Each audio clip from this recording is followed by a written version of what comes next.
Flat Stanley, Worldwide Adventures, The Great Egyptian Grave Robbery. Chapter 9, A Package for Arthur. Back at the Lamb Chop residence, George Lamb Chop arrived home from work early. The office is being repainted, he explained to his wife. Just as well. I wasn't getting much done. I keep wondering how Stanley's doing. He picked up the mail in the hall. Say, Harriet, he cried, there's a large package here from Egypt. Do you think... Yes, I know, Miss Lamb Chop said. For a moment I was so excited. I thought our dear boy was back. But it's addressed to Arthur, not to us. I think Stanley has sent a souvenir home early. I imagine you're right, Mr. Lamb Chop said, disappointed. Besides, the package is just lying there quietly. That couldn't be Stanley. Just then Arthur came home from school. Mr. Lamb Chop noticed he looked very glum indeed. How about a game of Monopoly? Mr. Lamb Chop offered. Or a walk in the park to watch the sailboats? Arthur shook his head. It wouldn't be the same without Stanley here. Nothing's the same without Stanley here, he sighed. Well, this might cheer you up, Mr. Lamb Chop handed Arthur the package. He and Miss Lamb Chop watched as their son opened it.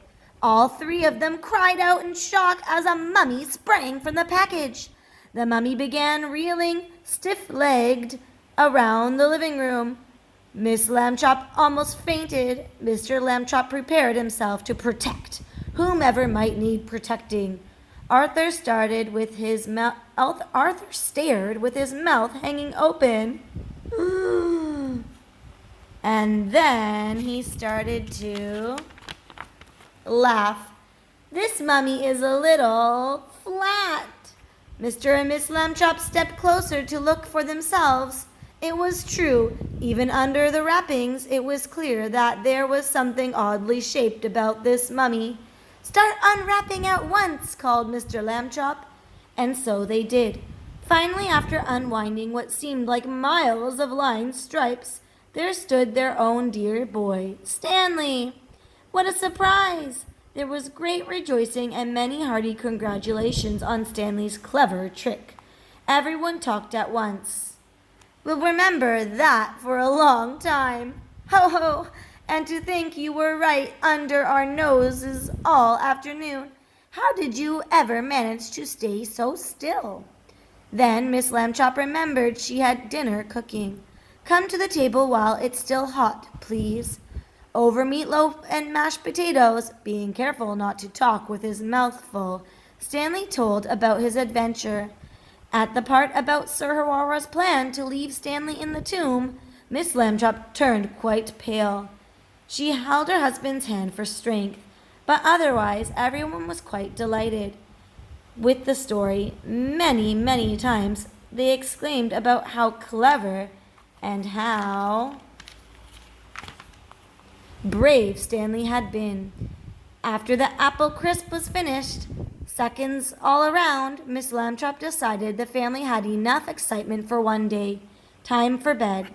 Stanley was very happy to see his old bedroom with his spaceship lamp and his striped pajamas neatly folded on top of his soft pillow, just as he had left it. It's good to be back, he told Arthur, and then he remembered the photograph Amisi's father had taken. He pinned it up on his bulletin board. That's Amisi, Stanley told his brother. What do you think of her? I think, Arthur looked at the photograph, puzzled. I think she's a girl. Stanley got into bed and turned out the light. That's what I think too, Arthur, he said. He smiled in the dark. The end. So friends, did you like this book? Yes or no? Tell me why you liked it, or tell me why you did not like it so much. Can you draw a picture of your favorite scene? We will read another Flat Stanley adventure. What country do you think Stanley will travel to next?